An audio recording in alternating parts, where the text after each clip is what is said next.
Halo, pada video kali ini saya akan membahas fungsi logaritma. Jadi untuk hari ini saya akan membahas mengenai konsep dasar dari logaritma itu sendiri ya, oleh saya Memona. Nah, yang pertama sekali kita bahas itu adalah konsep dasar dari logaritma ya. Logaritma itu adalah inverse atau balikan dari perpangkatan atau yang sering disebut dengan eksponen ya. Jadi eksponen di materi yang lalu kita sudah bahas ya tentang eksponen. Jadi logaritma itu adalah kebalikan dari eksponen. Saya kilas balik sedikit tentang eksponen ya. 8 itu sama dengan 2 pangkat 3. Oke, jadi kalau dituliskan ke dalam bentuk logaritma itu menjadi 3 sama dengan 2 logaritma 8. Ya, jadi antara eksponen dan logaritma itu ada kaitannya ya. Jadi pangkatnya ini yaitu si 3 itu sama dengan 2 logaritma 8. Ini dia. Kalau kita tuliskan dalam bentuk logaritma. Kalau kita tuliskan ke dalam bentuk umumnya ya, saya buat A logaritma B sama dengan C. Jika dan hanya jika B itu sama dengan A pangkat C ya, sama seperti contoh yang saya buat di atas tadi ini ya. Jadi kalau A logaritma B sama dengan C, itu jika dan hanya jika B sama dengan A pangkat C. Ini dia bentuk umumnya untuk logaritma. Oke, saya coba ambil definisinya ya. Fungsi logaritma itu secara sederhana didefinisikan sebagai berikut ya. A logaritma B sama dengan C itu sama artinya dengan A pangkat C sama dengan B. Seperti yang slide sebelumnya yang saya sudah jelaskan ya. Nah, untuk penulisan logaritma A log B sama dengan C, untuk penulisan logaritma A-nya ini itu kecil, penulisannya di atas ya. Jangan disamakan dengan besarnya huruf si B ini ya. Jadi A di sini adalah kecil, penulisannya kecil di atas. Jadi A logaritma B sama dengan C. Nah, A ini itu adalah bilangan pokok atau sering disebut dengan basis ya. Jadi penulisan A itu atau penulisan basisnya itu kecil ya di atas. Oke. Syaratnya untuk basis, syaratnya A harus lebih besar dari 0.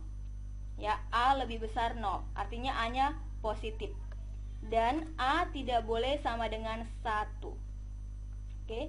Kemudian B ini itu adalah numerus. B itu namanya adalah numerus. Numerus syaratnya juga ada. Syaratnya adalah B lebih besar dari 0. Ya, jadi numerus itu selalu positif, ya. Oke, saya ulangi sekali lagi penulisan logaritma ya, penulisan basis itu kecil di atas ya. Jadi A logaritma B sama dengan C. Dan C ini adalah hasil dari logaritmanya. Oke. Kita akan bahas ke contoh. Saya akan coba contoh ya, nyatakan dalam bentuk logaritma. Nah, di sini sudah ada bentuk eksponen atau bentuk perpangkatan ya. Kita akan nyatakan bentuk pangkat ini atau bentuk eksponen ini ke dalam bentuk logaritma. Jadi yang perlu kita ingat yang tadi itu ya. Konsep dasar logaritma ya, A log B sama dengan C itu jika dan hanya jika, ingat, B sama dengan A pangkat C ya. Ingat ini, A log B sama dengan C. Jika dan hanya jika B-nya ini, numerusnya ini, itu sama dengan basis pangkat hasil. Ingat, A itu namanya basis, B itu namanya numerus, C itu namanya hasil. Ya, A log B sama dengan C jika dan hanya jika numerus sama dengan basis pangkat hasil. Ya, B sama dengan A pangkat C. Nah, maka kita jawab ya satu-satu. Yang A, 16 sama dengan 2 pangkat 4. Kita akan nyatakan ini ke dalam bentuk logaritma. Maka dari sini ya, ini artinya jika dan hanya jika berlaku kebalikan ya. Jadi kalau B sama dengan A pangkat C, maka bisa kita buatkan ke dalam bentuk logaritmanya yaitu A log B sama dengan C. Jadi ini jika kita buat ke dalam bentuk logaritma menjadi log 16 dengan basis 2 ya, ini basisnya jadinya ya. Log 16 dengan basis 2 itu sama dengan 4. atau bisa dibaca dengan 2 logaritma 16 sama dengan 4. Oke, jadi yang B-nya 243 sama dengan 3 pangkat 5. Maka kita buat ke dalam bentuk logaritma adalah logaritma 243 dengan basis 3 itu sama dengan 5. Yang C, 1/27 sama dengan 3 pangkat minus 3. Berarti logaritma 1/27 dengan basis 3 itu sama dengan minus 3. Ya, jadi ingat ya, hasilnya ini, hasil dari logaritmanya ini adalah pangkatnya ini. Oke. Yang terakhir, P sama dengan 5 pangkat Q. Kita buat ke dalam bentuk logaritma, yaitu logaritma P dengan basis 5 itu sama dengan Q. Atau bisa kita baca dengan 5 logaritma P sama dengan Q. Oke, itu untuk contoh yang pertama. Saya akan coba contoh yang kedua, menentukan nilai X dari persamaan berikut. 5 log X sama dengan 3. Nah, yang perlu kita ingat yang tadi ya, hanya satu yang perlu kita ingat di konsep dasar logaritma ini, yaitu A log B sama dengan C jika dan hanya jika B sama dengan A pangkat C. Ini yang perlu diingat. Jadi kita coba jawab, 5 logaritma X sama dengan 3. Nah, ini bentuk logaritma. Kita mau cari nilai si X ini. X ini adalah numerus ya. Berarti dari sini kita dapatkan X itu sama dengan 5 pangkat 3. Sudah sama seperti ini tadi ya bentuk umumnya ya. X numerus itu sama dengan basis pangkat hasil. Ini dia. Maka X sama dengan 125 ya. Maka di sini adalah 125. Jadi artinya 5 logaritma 125 itu sama dengan 3. Lalu yang B, 4 logaritma 64 sama dengan X. Nah, kita mau cari nilai X-nya. Berarti artinya di sini kita mau cari nilai hasil dari 4 logaritma 64 itu berapa.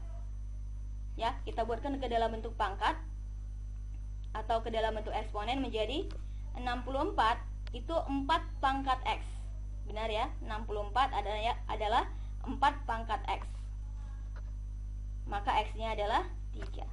4 pangkat 3 sama dengan 64, maka X-nya adalah 3. Jadi 4 logaritma 64 itu sama dengan 3. Oke, itu untuk contoh yang kedua. Contoh yang ketiga, tentukan nilai dari, nah ini ada 3 ya, ada 2 log 1 dan sebagainya. Sama seperti soal-soal yang sebelumnya, ini harus kita ingat ya. Kita coba jawab. 2 log 1 sama dengan berapa? Nah, ini dia. Jadi konsepnya, cara berpikirnya itu adalah ya, ingat yang tadi ini, yang di kotak ini ya. Ingat ini. Ini bentuk logaritma. Bentuk pangkatnya adalah numerus sama dengan basis pangkat hasil. Nah, jadi gini, 2 log 1 sama dengan berapa? 2 ini adalah basisnya, 1 ini adalah numerusnya.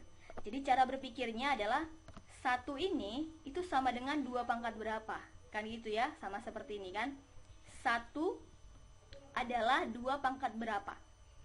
Nah, yang kita tahu 1 itu adalah 2 pangkat 0 ya. Maka hasil dari 2 logaritma 1 adalah 0. Itu dia. Yang B, 3 logaritma 3 adalah berapa? Nah, konsep berpikirnya adalah kita mau cari numerus itu sama dengan basis pangkat berapa. Jadi 3 sama dengan 3 pangkat berapa?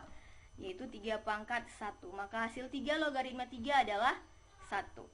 Yang terakhir, 4 logaritma 1/64 adalah berapa? Nah, sama seperti yang 2 soal sebelumnya ya.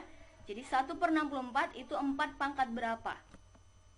Iya, 64 itu adalah 4 pangkat 3 ya. Tapi ini 1/64, berarti 4 pangkat minus 3.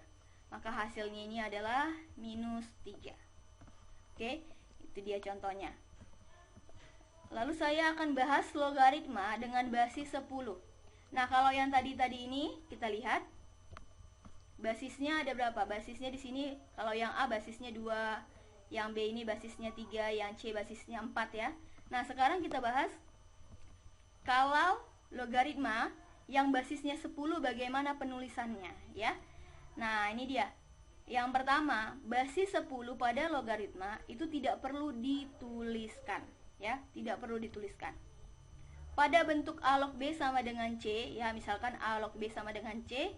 Kalau kita buat bentuknya 10 log B sama dengan C ya, kita buat di sini basisnya 10. 10 logaritma B sama dengan C itu cukup ditulis log B sama dengan C ya, tidak perlu kita tuliskan 10-nya. Ingat tadi, basis 10 pada logaritma tidak perlu dituliskan. Jadi kita cukup tuliskan log B itu sama dengan C. Jadi kalau ditanya ini basisnya berapa? Basisnya ini adalah 10. Jika basisnya tidak ditulis, itu artinya basisnya 10 ya. Nah, contohnya gini. Yang pertama, 10 logaritma 3 itu ditulis hanya log 3 saja.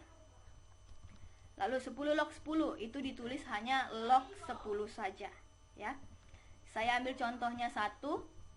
Jika log 100 itu sama dengan X. Nah, ini log 100 sama dengan X.